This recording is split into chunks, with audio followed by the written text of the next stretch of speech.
Bem, a primeira questão para mim que importa referir é que logo que foi constituída a comissão de inquérito foi levantado um amplo debate nacional em relação ao que é que se poderia esperar e colocamos uma série de reticências, mas decidimos dar o benefício da dúvida. No entanto, dias depois é publicado este relatório que nos deixa com ainda mais reservas e preocupações. A comissão de inquérito fez o seu trabalho, trouxe uma série de constatações, veio numa tentativa de fuga em frente, de lavagem de imagem, explicar que efetivamente havia uma leitura deturpada à sua abordagem. No entanto, uma análise minuciosa a este relatório, que ainda será publicada, permite-nos tirar uma série de ilações. Quais são essas ilações? A primeira questão é que efetivamente, se nós analisarmos o relatório de pesquisa do CIP e analisarmos o relatório de pesquisa, o relatório de inquérito da comissão de inquérito, faço a repetição, há uma série de questões metodológicas de rigor científico que não encontramos no relatório da comissão de inquérito. A comissão de inquérito não é uma comissão de pesquisa, não é uma comissão científica, no entanto, há metodologias basilares que são necessárias para fazer com que o relatório deixe de ser mera fofoca e se transforme num relatório efetivamente. Quais são os erros metodológicos nesta pesquisa? A primeira questão é que pareceu-me um relatório mais de perseguição do CIP do que efetivamente um relatório de comissão de inquérito. Há uma questão metodológica central que é preciso reparar no relatório, é que se calhar é o primeiro relatório que vejo com duas conclusões finais. Quer dizer, encontramos na página 19 uma conclusão final, que é chamada de conclusões finais a denúncias do CIP, e depois outras conclusões finais a posterior, depois das entrevistas com as reclusas. Todos os instrumentos metodológicos que foram adotados para definir se as questões do CIP são ou não verificáveis são instrumentos na base da opinião dos guardas penitenciários, que são os alvos da denúncia. Ou seja, parecem até que foram questionados, porque não é anexo ao relatório que tipo de questões foram conduzidas, mas que foi questionado. O senhor está ou não envolvido neste processo de exploração sexual? E as pessoas pura e simplesmente responderam não.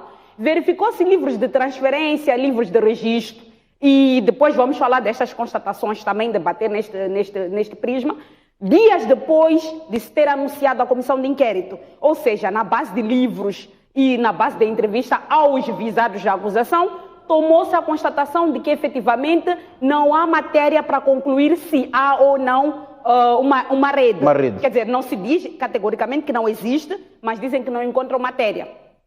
No entanto, as reclusas só foram ouvidas depois da conclusão de que não há evidências de exploração de CIP. E aparece como se fosse um heroísmo da comissão de inquérito que foi encontrar outros elementos.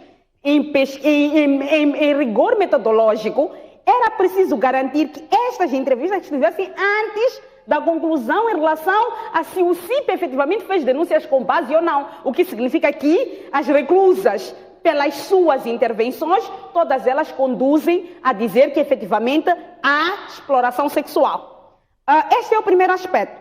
Também é preciso referir que, mesmo na página 7 do relatório, faz-se uma afirmação que mostra já uma posição a priori da comissão de inquérito, quando diz que a comissão de inquérito promoveu assistência e acompanhamento psicológico das reclusas para reduzir o impacto psicológico que as denúncias do CIP causaram sobre as reclusas. A questão é, o que é que cria maior impacto psicológico às reclusas? A violação sexual ou as denúncias do CIP? Quer dizer, o acompanhamento psicológico não era para garantir que minimizasse o impacto que esta exploração está a ter, mas as denúncias do CIP. Quer dizer, uma clareza em relação à perseguição do CIP. Exato. Depois, mas, Quitéria, em termos metodológicos, e mais um aspecto... Mas há outros elementos metodológicos. O reconhecimento facial, por exemplo, que foi feito, a visita aos locais que eram usados para a exploração sexual, foi uma outra metodologia adotada. Isto também é problemático, porque o reconhecimento facial não permitiu chegar à conclusão de que as pessoas que são reveladas no relatório do CIP não são as mesmas identificadas por essa comissão de inquérito. Repare que na página 6 do relatório refere-se que fez uma visita aos locais, à pensão de Madima, falou-se com as autoridades comunitárias da região, falou-se com os moradores arredores. No entanto, quando chega no capítulo para detalhar isto, só se diz que perguntou-se ao proprietário da pensão se efetivamente reconhece as viaturas, reconhece que aquele estabelecimento é onde aconteceram as práticas retratadas pelas fontes do CIP, e o dono reconhece, mas diz que não tem registro das câmaras de vigilância relativamente àquela época. Mas ainda, o dono diz que não sabe dizer se aquelas pessoas que estavam lá são reclusas ou não. Obviamente, não se espera que o dono da pensão venha confirmar que estes de fato são reclusos ou não. No entanto, não há dados nem do depoimento da vizinhança em relação ao comportamento daquela pensão, nem do departamento, nem destas autoridades que são citadas. Ou seja, lança-se uma série de citações a pessoas que foram abordadas, mas que depois, no sumo do relatório, não estão lá registradas. Mas ainda, fala, por exemplo, dessa questão de que foi feito o reconhecimento facial. Nas paradas que foram arroladas todas essas mulheres, não estavam os tais do CIP. Quer dizer, eles escolheram levaram fotos ao escritório do CIP e perguntaram se nas fotos constavam as mulheres que estiveram com os investigadores do CIP. Claramente que há muito espaço por parte da Guarda Penitenciária, quer para omissão de documentos, quer para transferência. Veja que o próprio relatório reconhece que não existe livro de transferência no estabelecimento penitenciário de Ilhavela, que os registros das transferências estão em folhas, que estão num processo. Quer dizer, é muito fácil retirar todas as folhas relativamente à transferência destas reclusas específicas, e veja que há dois elementos que também não são referidos, que não são analisados. O primeiro é que há uma reclusa que foi retirada da cadeia no dia 21 de junho e que disse que não é nenhuma segunda foto das que foram alvo da investigação do CIP. No entanto, quando lê paulatinamente o relatório, vai perceber que mais adiante há uma reclusa que diz que a pessoa que saiu no dia 21 era uma das favoritas do esquema.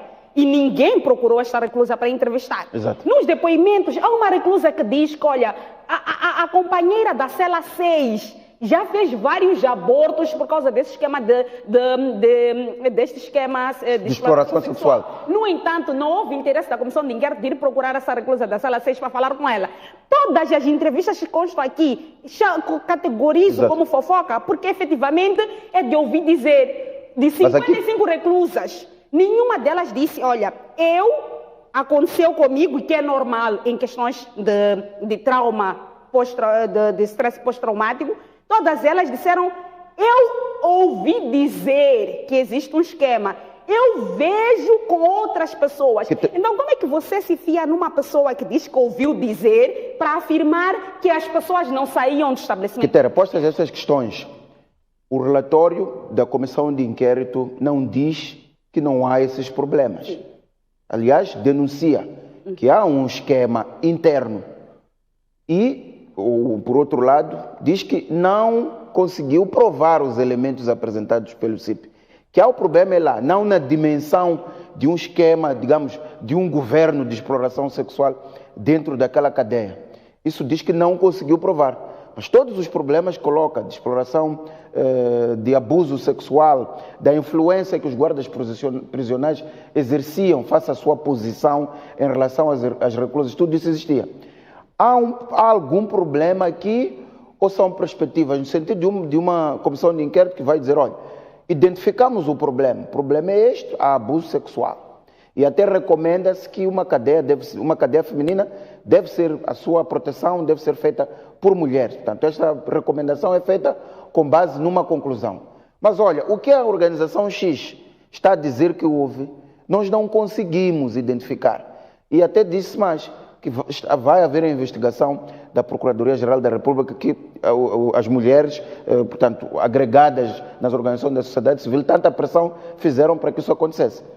Há aqui algum problema ou é mesmo uma questão metodológica até e também de, digamos, alguma integridade intelectual? No sentido que aquilo que o CIP colocou, nós não vimos. Mas há os problemas X e eles prevalecem. Há um problema gravoso de má fé e eu vou explicar isto ao detalhe. A primeira questão é que eu não posso dizer que houve exagero da outra parte se efetivamente eu não puder trazer evidências científicas ou evidências de relatos que demonstram que houve exagero. Por exemplo, a reclusa que se coloca inicialmente de forma intencional para defender que o CIP exagerou, que afetou de alguma forma a reputação das reclusas, é uma reclusa que diz que ela não participou no esquema. Ela nunca foi levada à exploração sexual. Ouviu dizer, mas no seu ouvir dizer, afirma categoricamente que as coisas já aconteciam lá dentro. Se a comissão de inquérito tivesse sido capaz de dizer que, olha, nós ouvimos 1 ou 5 reclusas que dizem que aconteciam com elas eram eram vítimas deste assunto, e elas dizem que elas nunca foram levadas para fora, nós estaríamos a começar a conversar com algum rigor. Mas se todas as testemunhas da comissão de inquérito são de ouvir dizer, é gravoso. Veja um aspecto também muito importante. Quando nós fazemos um arrolamento muito concreto de todas as entrevistas que foram feitas com a guarda penitenciária, há um termo lá que a comissão de inquérito tomou o cuidado de usar, que é nega o envolvimento. Chefe Berta nega o envolvimento no esquema. Chefe Alzira nega o envolvimento no esquema. Não diz que não há esquema, não diz que não há rede. Nega o seu envolvimento. Então isso já denuncia de que há uma rede. Mais ainda, se as reclusas disseram que há uma rede, mas todos os entrevistados da guarda dizem que não estão envolvidos na rede, então já é problemático, porque demonstra que a comissão de inquérito não fez um trabalho profundo para ir confrontar estes dados. Mas ainda, a comissão de inquérito alega que não foi possível verificar se a viatura, a matrícula mostrada pelo CIP, efetivamente está registrada em nome de algum guarda penitenciário. Também diz que não foi possível verificar se o número de telefone do guarda Pedro, que foi arrolado na denúncia, que estranhamente ao ligar-se anonimamente reconheceu-se sendo guarda penitenciário. No entanto, quando o entrevistado disse que não conhece este assunto, a comissão de inquérito não fez nenhum esforço para efetivamente apurar isto, alegando que não é sua competência. No entanto, o regulamento de criação de comissões de inquérito coloca a possibilidade de uma comissão de inquérito requisitar serviços externos, ultrapassando a sua competência, pedir apoio de outras entidades do Estado ou não, sempre que sentir que não é capaz, mas também até pedir extensão. A comissão de inquérito podia ter apresentado o relatório público e dizer, olha, nós, no tempo que nos foi colocado, com os dados que nos foi colocado, não conseguimos chegar a nenhuma conclusão, nem para dizer que o CIP exagerou, nem para dizer que a questão não se praticou. No entanto, pedimos uma extensão, apresentamos estes dados preliminares, mas pedimos uma extensão de prazo porque sentimos que há questões centrais que precisam ser apuradas. Exato. Qual é o risco disto, Mucipo? É que a Procuradoria-Geral da República sim vai fazer o seu trabalho. Mas isto, recorda-nos o caso Matavel, recorda-nos o caso Matalane, porque a questão da comissão de inquérito é para legitimar que não houve crime de tirada ou evasão de presos, não houve isso crime de enfraquece a intervenção do Ministério Público. Enfraquece a intervenção do Ministério Público e protege o Estado da responsabilidade do Estado que tem que ser... Quitério, vamos a uma pergunta. Os integrantes desta comissão de inquérito é um juiz jubilado, Sinai Natitima, conhecido por todos nós. Estou só a dar alguns exemplos. É Elisa Samuel, juíza de carreira e diretora do Centro de Formação Jurídica e Judiciária. Estavam nesta comissão organizações da sociedade civil. A Ordem dos Advogados, que é uma organização reconhecida, a Igreja Anglicana. Todos estes podem ter feito um relatório problemático de propósito para legitimar que não houve exploração sexual. A primeira questão que eu quero colocar é que eu não quero discutir pessoas. Exato. Tenho muito respeito até pelo histórico que o doutor Sinai Natitima tem no nosso país. Mas é um aspecto crucial. Mas se põe em causa o relatório, está a pôr em causa quem o produziu. Mas, olha, havia um presidente desta comissão. Sim. Então, se coloca em causa os alicerces deste relatório, está a dizer que a comissão fez um mau trabalho. Eu tenho muita pena de ter que dizer que olha só para as questões metodológicas ligadas à estatística. Quer dizer, você quando faz o inquérito ou adota o método quantitativo claro ou adota o método qualitativo, se concilia os métodos, você deixa bem claro como usou. Veja a forma arbitrária como são usadas as estatísticas neste relatório. Nem sequer sentimos se foi usado o SPSS ou uma outra metodologia, porque diz-nos 35% das reclusas dizem que desconhecem o esquema. 55% dizem que o esquema acontecia lá dentro. Quer dizer, estatísticas que não dão nem 100%, ultrapassam-nos, perguntas aleatórias, não mostram algum rigor, ainda mais. Diz que, olha, foram colocados 5 entrevistadores da comissão de inquérito do sexo feminino para entrevistar cada uma reclusa. Nós não sabemos efetivamente, neste processo, como é que foi feita a análise dos dados para assegurar que a opinião pessoal de cada um dos entrevistadores, que já havíamos dito que a comissão de inquérito ser coordenada pelo Ministério da Justiça criava esta viés, e quando lemos o relatório sentimos que a estatística está muito mal usada em termos metodológicos científicos. Quer dizer, a comissão poderia ter recorrido a um estaticista, se fosse o caso, poderia ter pedido o apoio de uma série de pessoas com rigor em termos de pesquisa para poder fazer o processamento de dados. Então, esta análise, a forma como os dados são apresentados, com todo o respeito que tenho em relação às entidades, mas eu coloco uma série de problemas. Quitério, se nós temos um juiz jubilado, temos uma juíza que é diretora de um centro de formação jurídica e judiciária, temos o diretor do IPAS, temos a Ordem dos Advogados, temos a Igreja Anglicana, entre outros, e não se consegue fazer um relatório não convincente, mas que pelo menos os seus alicerces metodológicos sejam sólidos. Que tipo de comissão de inquérito com maior credibilidade é que nós podemos ter? Eu acho que se uma comissão de inquérito onde há juízes, onde há advogados, entre outras áreas, onde até há sensibilidade religiosa, e nenhum destes veio dizer, portanto, escrever que não está a favor das conclusões, nenhum destes veio se queixar de que houve manipulação nas entrevistas ou no processamento de dados. Todos concordam, incluindo alguns integrantes da sociedade civil que lá fazem parte. Se uma comissão neste formato traz os problemas que levanta, que comissão é que pode fazer um trabalho, digamos, credível? Eu nem poderia dizer que foi intencional ou não. A forma como os dados estão lá processados. Aliás, a Igreja Anglicana, essas entidades, até deveriam exigir alguma prestação de contas em relação aos seus membros que estavam nesta comissão. Mas veja uma coisa gravosa. A comissão de inquérito consegue até nas recomendações e mesmo na apresentação pública recomendar ao CIP que seja mais responsável nas denúncias, ao invés de responsabilizar os violadores a serem responsáveis. Os violadores recomendam a formação, quer dizer, que se forme melhor a guarda penitenciária. Nenhum guarda penitenciário viola uma reclusa por falta de formação em direitos humanos. É sim importante formação, mas aqui nós estamos diante de práticas criminais gravosas. Mas a comissão de inquérito tentou se lavar. A comissão de inquérito fez um exercício de lavagem quando traz estes depoimentos das reclusas e tenta criar um meio termo de dizer que não, nós não estamos a dizer que não há abuso sexual. Quer dizer, o sumo da pesquisa do inquérito deveria ter sido isto, dizer que, efetivamente, nós fomos apurar e apuramos que, embora não conseguíssemos que nenhum guarda penitenciário assumisse o seu envolvimento no esquema e que não conseguíssemos encontrar os processos de reclusas ligadas à investigação do CIP, o facto de termos encontrado reclusas que corroboram com esta abordagem de que efetivamente... Mas é isso que está dito no relatório. Então, indicia para... Não, o relatório é de má fé. A partir do momento em que faz conclusões finais em relação à denúncia do CIP, e só depois é que vai para as entrevistas com as reclusas, parece que quer manipular a opinião pública para dar um entendimento de que isso que nós vamos descobrir não tem nada a ver com o que o CIP trouxe. Mas quem desencadeou todo este movimento foi o CIP. Então, a boa fé deveria ser... Era importante haver uma resposta direta às conclusões que foram levantadas pela organização. Nas conclusões finais, depois das entrevistas com as reclusas, era de boa fé e de bom rigor metodológico apresentar que, ao entrevistar as reclusas, não colocar um capítulo das conclusões em relação ao CIP, porque não é o CIP que está a ser investigado. O CIP até precisa de proteção. Estamos a dizer que, em bom rigor, não precisava daquele capítulo de conclusões finais, porque foi aquilo que distraiu a opinião pública e criou uma falsa impressão de que se estava a dizer que não há aquilo que o CIP colocou. Um relatório só tem uma conclusão final, senão não é final.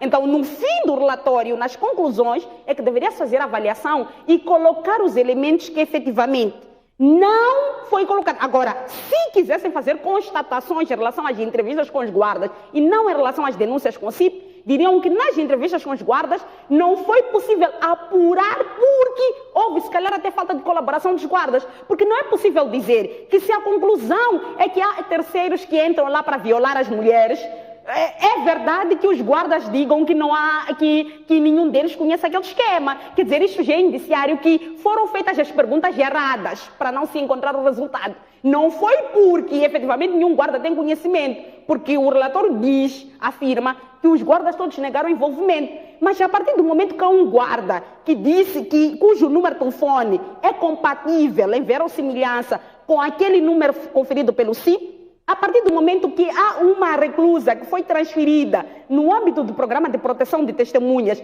não se diz porquê, efetivamente porque está a proteger, mas o fato de existir uma reclusa transferida significa que aquela reclusa disse alguma coisa que é central e que corrobora com aquilo que o CIP está a trazer. Não é possível dizerem que o motivo pelo qual a reclusa foi transferida não tem nada a ver com as denúncias do CIP, se efetivamente foi no âmbito da comissão de inquérito criada para apurar essas denúncias. Exato. Então a questão de fundo não é se a comissão de inquérito chega à conclusão ou não de que há exploração sexual. A questão de fundo é que no caso Matavel, nós vimos agentes da polícia a matarem Anastácio Matavel. Depois veio-se criar uma ideia de que eles estavam a agir a freelancer, de forma voluntária, não havia responsabilidade do Estado, porque efetivamente, quando aparece um bom advogado a defender, qualquer prática criminal que nós tenhamos assistido pode ser refutada. Efetivamente, em Matalane também nós tivemos a mesma situação de instrutores que engravidaram instruendas e depois veio-se criar uma teoria de culpabilização das instruendas. Este ano voltamos a ter novos instrutores a violar. Se nós queremos resolver o problema de Ilhavela a fundo, nós temos que ser honestos em relação a esta questão, com todo o respeito que temos em relação a essas pessoas, a essas personalidades. É preciso dizer que nós fizemos o arrolamento, eu só estou aqui a dar alguns exemplos, mas há questões de rigor metodológico que em qualquer instituição de ensino superior era completamente reprovado. Estamos a dizer que não vale só o resultado, importa também o processo. E o processo é fundamental, porque não estamos aqui só para reproduzir se efetivamente há violação sexual ou não. Estamos a dizer que há denúncias gravosas. E para que o CIP tenha feito essas denúncias, depois se vá apurar que existe algum esquema. É porque efetivamente a comissão de inquérito pode não ter conseguido colocar ninguém a falar sobre isto, mas efetivamente o CIP veio trazer um elemento bastante importante. Não vale só dizer que o CIP contribuiu para o avanço do diálogo. É que o CIP fez uma denúncia que se veio provar que há indícios que a Procuradoria-Geral da República deve apertar para apurar esta prática. Exato.